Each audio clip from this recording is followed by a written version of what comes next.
नए टॉपिक के साथ मैं आया हूँ, RH ब्लड ग्रुप सिस्टम। इसके पहले ABO ब्लड ग्रुप सिस्टम को मैंने प्रीवियस वीडियो में अपलोड किया था। अब RH ब्लड ग्रुप सिस्टम कहता है कि RH blood group system ABO blood group system के बाद सबसे इम्पोर्टेंट सिस्टम अगर है तो वो है RH blood group system. RH की बात करेंगे तो इसके थोड़ा सा प्रीवियस हम जाते हैं क्या है, तो इसमें था 1939 में हमारे दो साइंटिस्ट लेवाइन एंड स्टेटसन, इन्होंने क्या किया था, कुछ डिफरेंट तरह का क्या क्या एंटीबॉडी उन्होंने देखा, डिफरेंट एंटीबॉडीज वो पाए किसमें, तो वैसे मदर के सीरम में जो एसडीएन डिजीज से ग्रसित बच्चों को पैदा किया है। जैसे एसडीएन कहते हैं हेमोलाइटिक डिजीज ऑफ न्यूबॉर्न, यानी कि वैसे मदर जिनके बच्चे एसडीएन से ग्रसित हैं, उनके सीरम में, उनके प्लाज्मा में क्या किया, कुछ डिफरेंट टाइप का एंटीबॉडी उन्होंने डिटेक्ट किया। ये बात 1939 की है जब इन्होंने लेवाइन और स्टेटसन से देखा ये चीज। अब उसी दौरान क्या हुआ कि 1940 में 1940 में लैंडस्टीनो और विनर ने एक एक्सपेरिमेंट किया, उसके दौरान लगभग सेम चीज पाया। क्या हुआ, इन्होंने एक्सपेरिमेंट ये किया कि पहले रेसस मंकी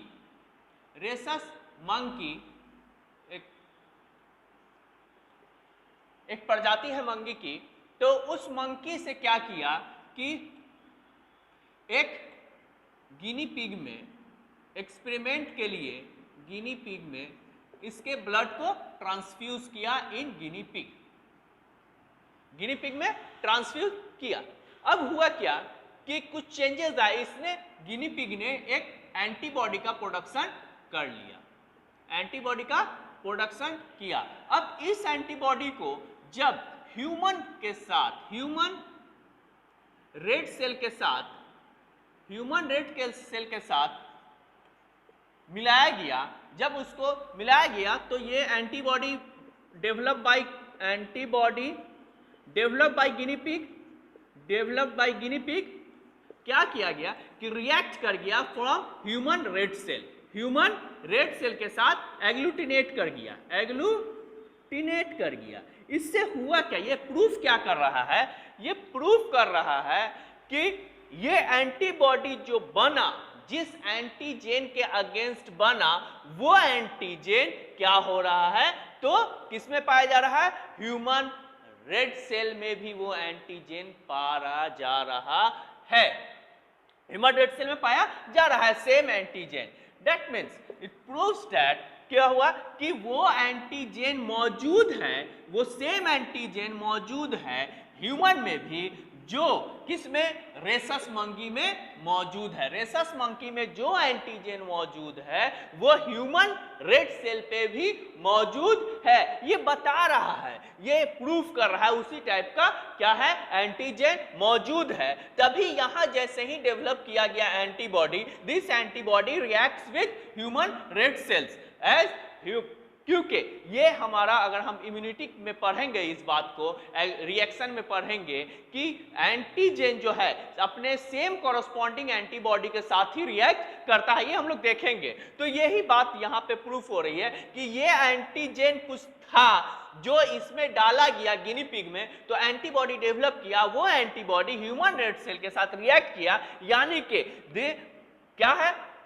इसमें जो एंटीजेन है वो एंटीजेन यहां भी मौजूद है। इन्होंने दिखाया, ये जो किया गया, लगभग इन्होंने जो एक्सपेरिमेंट किया, तो अप्रॉक्स 85% ऑफ कॉकेजियंस, यानी कि अमेरिकन्स का कॉकेजियंस कहते हैं गोरे अमेरिकन्स को, तो इसमें क्या है कि 85% ऑफ कॉकेजियंस के साथ ये चीज हो रहा है कि रिएक्शन हो जा रहा है। इसका मतलब कि ये जो एंटीजेन है अप्रॉक्स 85% ऑफ कॉकेजियंस में मौजूद है, यानी कि 15% ही, अप्रॉक्स 15% ही कॉकेजियंस है जिनमें ये एंटीजेन मौजूद नहीं है on the surface of RBC.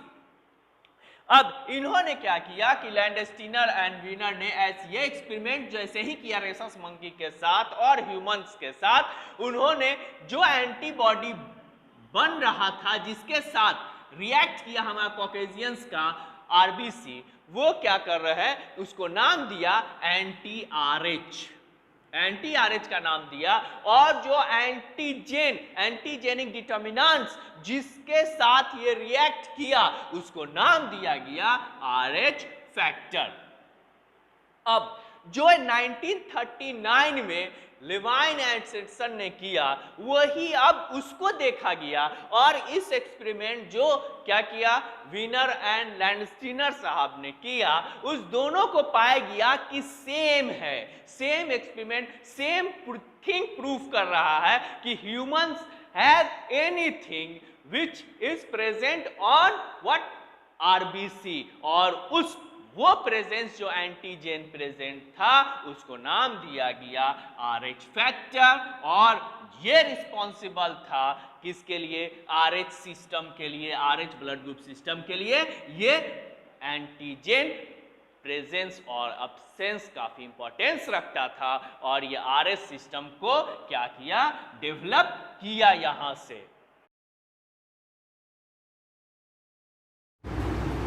बात करते हैं antigen responsible for RH system. कौन से एंटीजेन की वजह से आरएच पॉजिटिव या नेगेटिव हम बोलेंगे।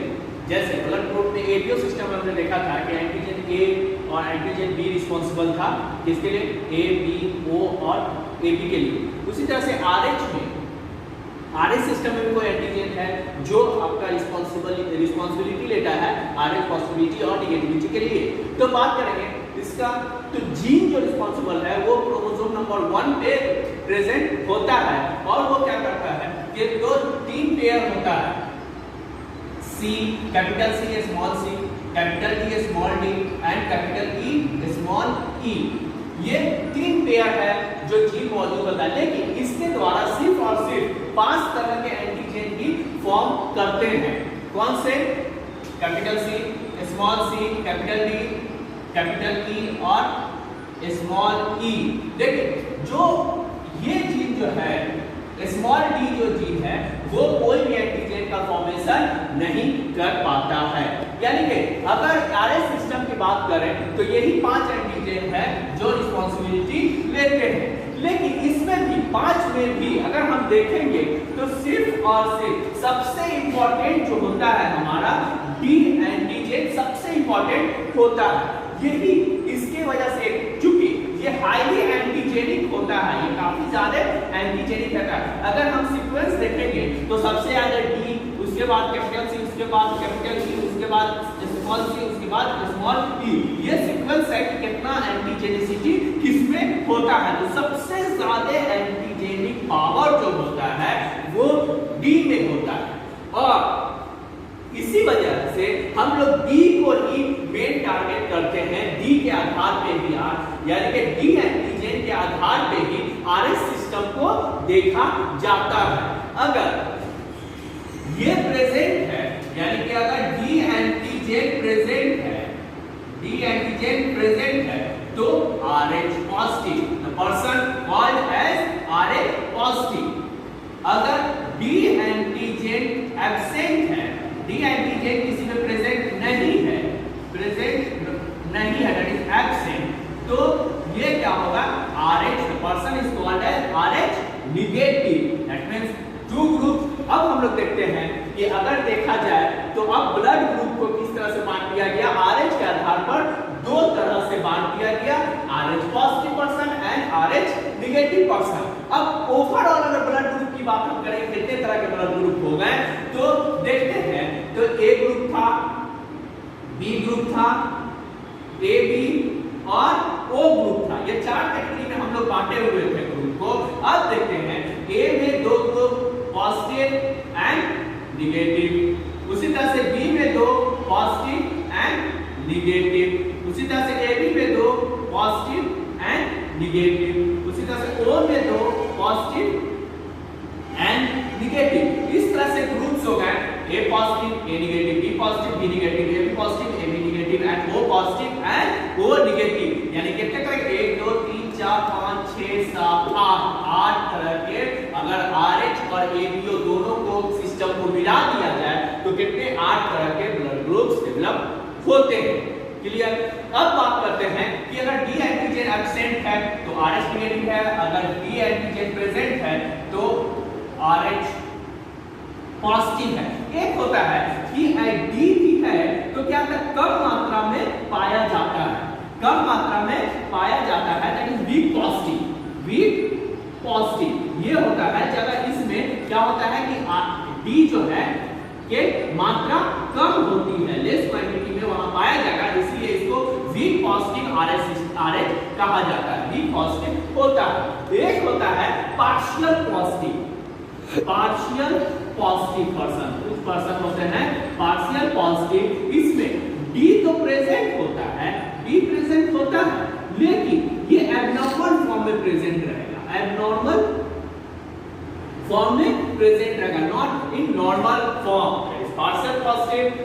अब आता है एक और होता है नल, ये इसमें क्या होगा नल, डी प्रेजेंट रहेगा। इसमें देखिए हर में हम बात कर रहे थे सिर्फ डी की बात कर रहे थे, ये इसकी बात हम इन चारों की बात नहीं कर रहे थे, ये प्रेजेंट हो भी सकते हैं नहीं भी हो सकते। अगर देखिए अब यहाँ पे नल की बात करेंगे तो यहाँ पे क्या होगा डी सी ई सी ई कोई भी प्रेजेंट नहीं होगा, दैट इज RH नल। ये जो है काफी रेयर होता है, दिस इज रेयरेस्ट वन, काफी रेयर पाया जाता है किसी भी ह्यूमन में। अब बात कर रहे हैं हम लोग तो याद करें अगर ABO की बात कर रहे थे तो ABO पे जो एंटीजन होता है वो क्या किस नेचर का होता है, कार्बोहाइड्रेट नेचर का होता है, क्योंकि ऑलीसैकेराइड की बात हम लोग किए थे उसमें, इसमें जो होता है ये एंटीजन जो होगा वो क्या होगा प्रोटीन नेचर का होता है, these antigens are of protein nature। RH antibodies की बात करेंगे तो पहले हम याद कर लें कि ABO एंटीबॉडी में क्या था, तो ABO एंटीबॉडी क्या होता था नेचुरली फॉर्म हो जाता था, नेचुरली फॉर्म हो जाता, लेकिन इसमें जो है RH एंटीबॉडीज नेचुरली फॉर्म नहीं होता है। ये क्या होता है कि जब तक के RH एंटीजन इनकॉर्पोरेट नहीं करेगा, कांटेक्ट में नहीं आएगा इन डिफरेंट पर्सन, क्या होगा एंटीबॉडी का प्रोडक्शन नहीं होगा। ये क्या होता है, ये IgG टाइप का होता है, IgG immunoglobulin gamma IgG type का होता है, कभी कभी ये IgM या IgA टाइप का भी हो सकता है। ये तब भी फॉर्म करेगा जब क्या होगा RH antigen positive red cell क्या किया जाएगा ट्रांसफ्यूज किया जाएगा किसी डिफरेंट पर्सन में, तब जाकर के जो वो भी किस पर्सन में जो एंटीजन जिसमें नहीं हो, जिसमें RH एंटीजन नहीं है उसमें अगर RH एंटीजन डाल दिया जाएगा तो ड्यू टू इम्यूनिटी क्या होगा immunological reaction, that person who lacks antigen will develop RH antibody, ये डेवलप कर लेंगे RH एंटीबॉडी जो IgG टाइप का होगा। ये अक्सर क्या होता है, अभी हम बात करते हैं प्रेगनेंसी के केस में हो सकता है, कब प्रेगनेंसी जब HDN बेबी हो उसके अंदर, या फिर वैसे वोमेन जो RH निगेटिव हो और उसमें RH पॉजिटिव फीटस डेवलप हो रहा हो। तो ये कैसे प्रोड्यूस होता है ये हम लोग देख लें तो ट्रांसप्लांटेंटल हेमरेज किसमें RH निगेटिव वोमेन में अगर ट्रांसप्लांटेंटल हेमरेज अगर हो जाए तब क्या होगा RH एंटीबॉडी का डेवलपमेंट हो जाएगा, किसमें तो डेवलप्स इन दैट मदर, उस मदर में RH एंटीबॉडी का डेवलपमेंट हो जाएगा। ये हेमरेज कैसे हो सकता है, तो हेमरेज हो सकता है ड्यूरिंग डिलीवरी हो सकता है या फिर एमनियोसेंटेसिस हो सकता है। एमनियोसेंटेसिस कहते हैं कभी कभी क्या होता है कि जेनेटिकल स्टडी करने के लिए जो बेबी में जेनेटिकल स्टडी करने के लिए क्या कहते हैं एमनियोटिक फ्लूइड को निकाल करके उससे स्टडी किया जाता है, उससे टेस्ट की जाती है, तो उसको एमनियोसेंटेसिस कहा जाता है। इस कंडीशन में भी क्या हो सकता है, हेमरेज, ट्रांसप्लासेंटल हेमरेज हो सकता है और बेबी जो RH पॉजिटिव है उसका आरबीसी क्या हो सकता है, RH निगेटिव वोमेन्स के कांटेक्ट में आएगा और वो RH निगेटिव वोमेन क्या करेगी, तो एंटी RH एंटीबॉडी का डेवलपमेंट कर देंगी। दूसरा एबॉर्शन के केस में भी हो सकता है, या फिर कोई किसी टाइप की इंजरी ड्यूरिंग प्रेगनेंसी होती है, ट्रॉमा होता है, एक्सीडेंट होता है, उस कंडीशन में भी क्या होता है कि जैसे ही RH निगेटिव मदर के कांटेक्ट में आएगा RH पॉजिटिव बेबी का आरबीसी, तो वो एंटीबॉडी का डेवलपमेंट कर लेंगी। अब बात करते हैं दूसरा है transfusion of RH incompatible blood और कंपोनेंट्स। अगर किसी ह्यूमन बीइंग में, ह्यूमंस में क्या जिनको ब्लड की जरूरत है उसमें हम लोग डाल दिए और वो RH निगेटिव पर्सन है, RH निगेटिव पर्सन में अगर RH पॉजिटिव ब्लड ट्रांसफ्यूज कर दिया जाए तो क्या होगा, ये ह्यूमन RH निगेटिव ह्यूमन क्या करेगा, RH एंटीबॉडी का डेवलपमेंट कर लेगा, दैट मे बी फैटल, वो हानिकारक हो सकता है। अब इस तरह से हम लोग का ये RH सिस्टम खत्म होता है। Thank you.